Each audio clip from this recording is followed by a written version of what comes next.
long as the button's up, There so we the go. TV can pick up the microphone. Thank you. Good evening, and my apologies for being late. I know I was called beforehand, but I was actually on my way from a hospital after delivering a baby. So my name is Kathleen Coles. I am a board-certified OBGYN who not only practices in the community, but I am currently the medical director of a pregnancy resource center here in Rhode Island. So you've been hearing arguments stating how this bill is necessary to protect women's health. And many of you may want to vote for this bill. And after serving in the military for your right to be able to vote, that is your prerogative. But before you vote on this bill, I really want to make sure that you have some of the facts. Because you may have been hearing a lot of people talk about this is protecting women's health, but just because a lot of people say something doesn't mean it's true. So I'm here to tell you, as a practicing OBGYN, I have never been in a situation where I have had to kill a baby in order to save a mother's life. I don't care what the disease is or what the complication is. I have never had to kill a baby. I have had to deliver early and sometimes before the age of viability. But that is not what we define as abortion. Abortion is terminating the life of the fetus before delivery, not delivering and having a baby be unable to support that life afterwards. And just in case you think I'm, a little too new or only 5 years practicing, don't know everything, I actually have 3 other of my colleagues' statements that I would like to read to you. The total of the 4 of us would equal over 100 years practicing as an OBGYN. Dr. Coles, if you have written statements from them, we're certainly happy to take them. And I know you weren't here when we first started, but I've been asking people to try and limit their comments to as close to 3 minutes as possible. So if they're extensive statements from 4 colleagues. They're not extensive. They fit on an index card. Okay. So as an OBGYN physician for 31 years, there is no medical condition that requires aborting or killing a baby in the 3rd trimester to save the mother's life. Just deliver the baby by C-section and the baby has a 95+ survival percentage with readily available NICU care even at 28 weeks. C-section is quicker and safer than partial birth abortion for the mother. That's Dr. Koenig. I want to clear something up so there is absolutely no doubt. I am a board-certified OBGYN who has delivered over 2,500 babies. There is not a single fetal or maternal condition that requires a 3rd trimester abortion. Not one. Delivery, yes. Abortion, no. There is absolutely no medical reason to kill a near-term or term infant for any reason. That's Dr. Omar Hamada. As a board-certified physician practicing OBGYN for over 30 years, I need to say publicly and unequivocally that there is never a medical reason to kill a baby at term. When complications of pregnancy endanger a woman's life, we sometimes must deliver the baby early, but it is always with the intent of doing whatever we can to do it safely for the baby too. This decision to kill an unborn baby at term is purely for convenience. It is murder. God help us. That's Dr. David McKnight. So I go on to say, or want to go on to say, that the proponents of this bill will say that abortion after the age of viability is a very small number, and they cite numbers less than 1%. And that would be true if you take the entire United States as this less than 1%. However, it's that small because many states have restrictions against abortion after the age of viability. If you look at Maryland, which recently lifted the restrictions and had an abortion provider move into the state specifically for the right to actually perform late 3rd trimester abortions, their abortion rate rose in the next year from less than 1% to almost 5%. So the numbers may be low now, but that doesn't mean that the demand is not there.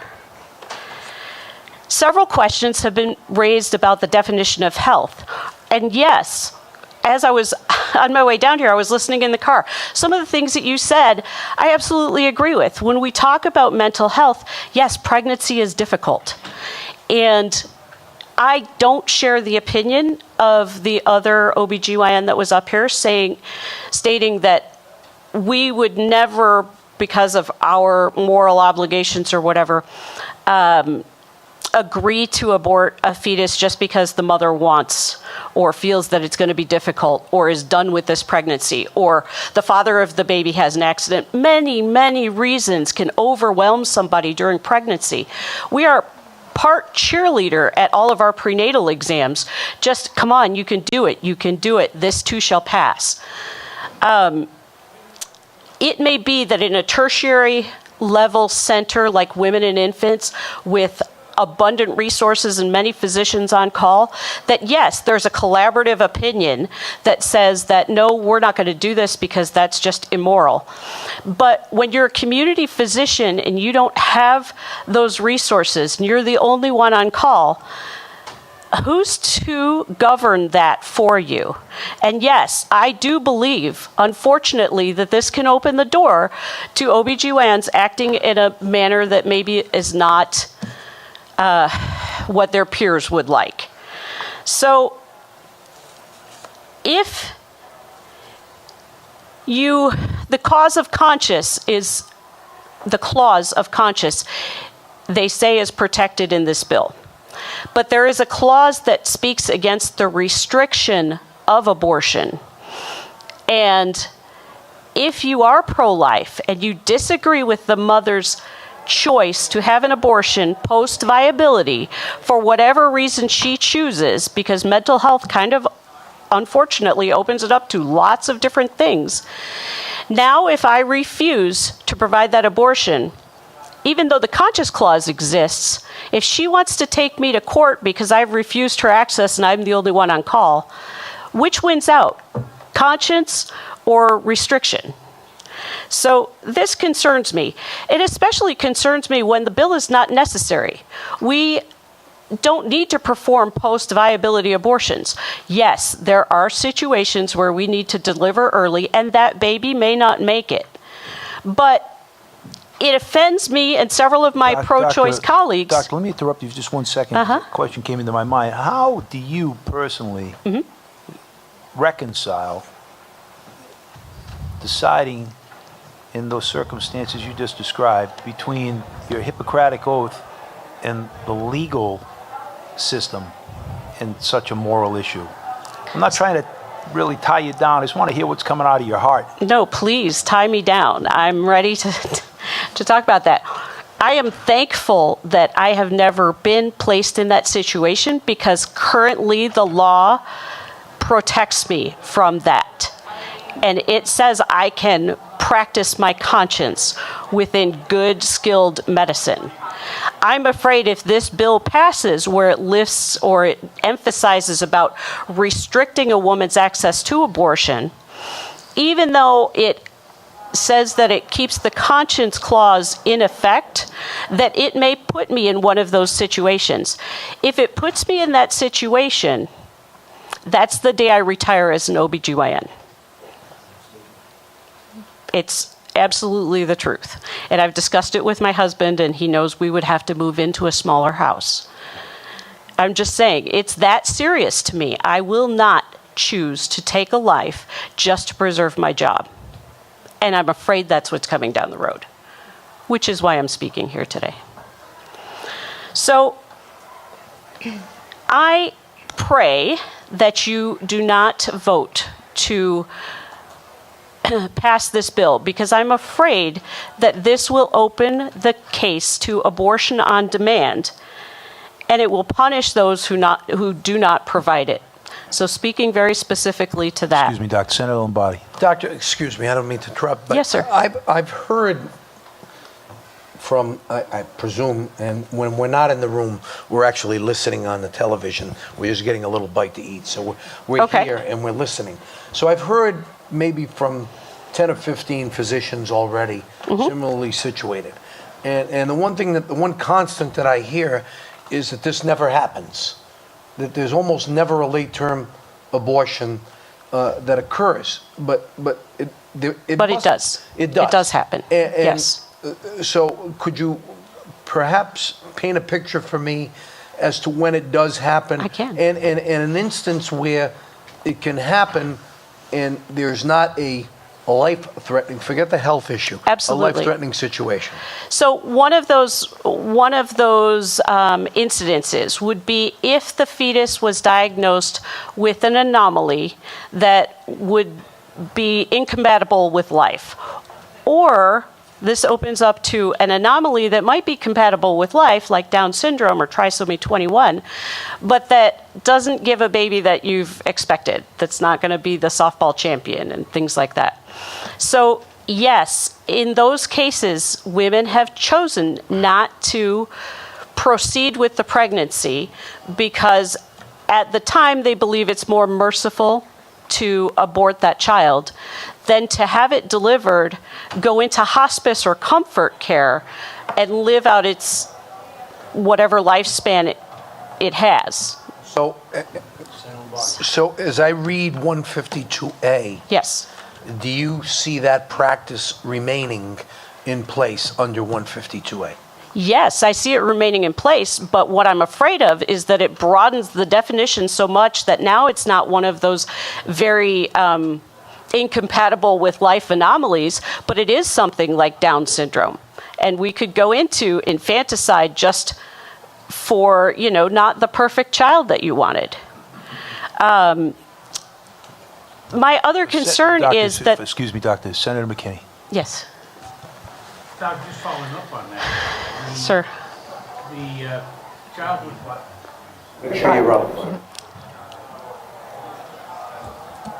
The child with the fetal anomaly Yes, sir. versus the Down syndrome child who may not be a softball star. Right. Viable versus non-viable? Do those categories fall neatly into place?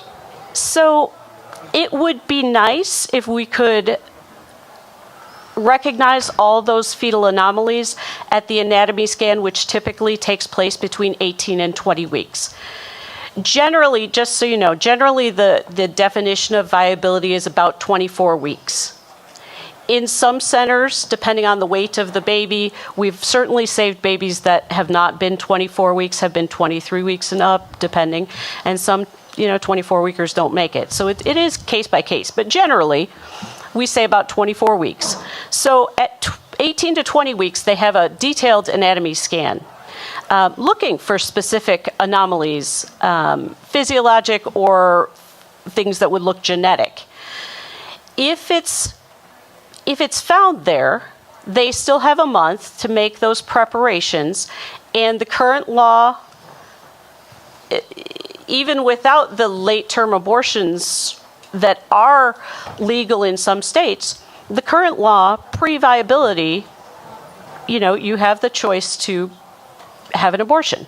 So they have a month to find a provider to make a decision.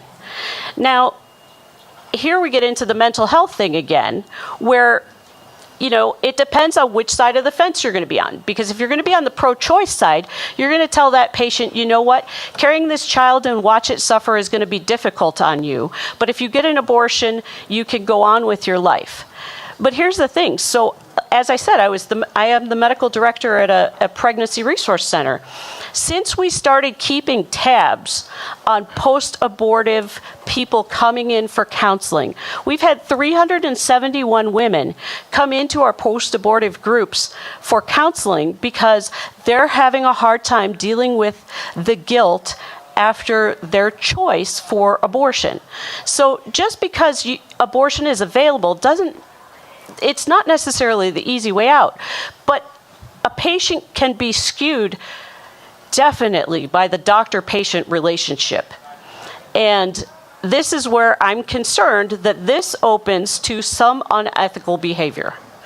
Because if you have a good doctor-patient relationship with that patient, but you're on one side of the fence, you're going to actually ask that patient to lean toward that side of the fence, and that may not be the correct decision for them.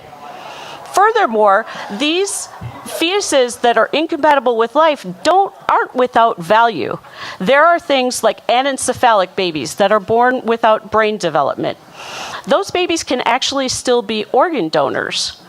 And that may not seem like a lot, but to a mother who has cherished this life and prayed for this life and wanted this life, and then found out she had a lethal anomaly, the fact that that life, albeit shortened, may save 5 or 6 or 7 other lives, that may be just enough to go through the trauma of birthing a baby that she can only hold for a little while and not take home. But Senator McKinney. But you're indicating that would then not be a viable baby. Well, it's impossible by ultrasound to determine how much brain function is in an anencephalic baby. We have babies like that have so little brain function, even with a lot of brain matter maybe showing, that they don't live 10 minutes.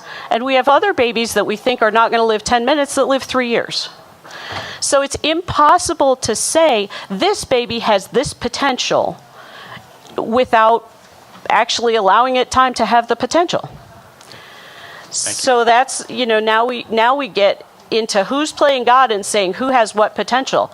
We don't know what any fetus has the potential of doing. One fetus may have the potential of growing up to be an OBGYN and testifying before the state Senate. Hopefully a little briefer. I thought the timing went off when you started asking questions, so Doctor, one more- I took that and ran with Chair, may I it. ask a question? Go ahead. Doctor, one question for you. Yes, Taking sir. into consideration both Senator Lombardi and Senator McKinney's questions collectively, if it's an anomaly, a baby that's an anomaly, and, Yes, sir. and it's viable, Yes, sir. under this definition of health, which, as you've described, can include the mental health and a host of factors that we can't really define. It has to be you under the circumstances trying to weigh in on this with the mother. Correct. Is it conceivable that a child could be an anomaly and viable and go up to the last week or a couple of days before birth, and under this bill, if it's passed, be aborted? Absolutely. That's the nightmare that this bill opens us up to. And yes, that's exactly what I'm afraid of. Are you saying that that's different from today? So currently, we don't have the health clause, as I understand, in the bill that we have today. We don't have the health clause. There is We no have bill the today, life- so that's the difference. So there is no bill today. We're going under we're- federal case law. So Right. So currently under that, we don't have, as I understand it, the health clause. We have the life clause. And I'm even saying that even that is not necessary after viability because, again, as a practicing OBGYN and also other practicing OBGYNs, several of my pro-choice colleagues are even anchored by this because they're like, this is not how we operate or practice on a day-to-day basis. We don't go around killing babies just to save mothers. And it was funny that she balked at the phrase that comes so easy to us through our residency is healthy mom, healthy baby. She stopped at healthy mom, and I forget what she said, but if you ask any OBGYN that went through residency, our phrase is healthy mom, healthy baby. That's what we're trying to deliver in any pregnancy. Sometimes we have to deliver the mom because she's no longer healthy, and unfortunately the baby is a victim, but we have never, or I have never, and these other, 10,000 babies that have been delivered by these other 3 people, have never killed a baby first. We have always tried to offer either resuscitation or comfort care afterwards, because that's the humane thing to do. It's not humane to kill the baby first. Furthermore, it's actually not even expedient to do it, because to do that and to do a D&E requires 2.5 days, where if you have a mom whose health is failing, she needs to be delivered immediately. And that would be by C-section. We don't have time to abort the fetus. Okay. And I may have missed this, so I apologize. But do you practice here at Women and Infants also? Or No, in a I don't different- practice at Women and Infants, no. Oh, okay. In Rhode Island, do you practice? So I'm the medical director of a pregnancy resource center in Rhode Island. I actually practice in Fall River, but I have dual licensure. Okay, thank you. Any other questions or comments? Senator McKinney. Doctor, only because you indicated some Yes, sir. awareness of Maryland law.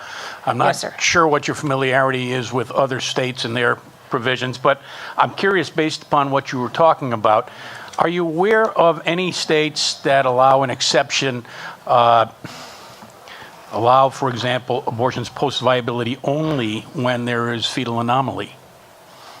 I'm not aware of any state that says only when there's fetal anomaly.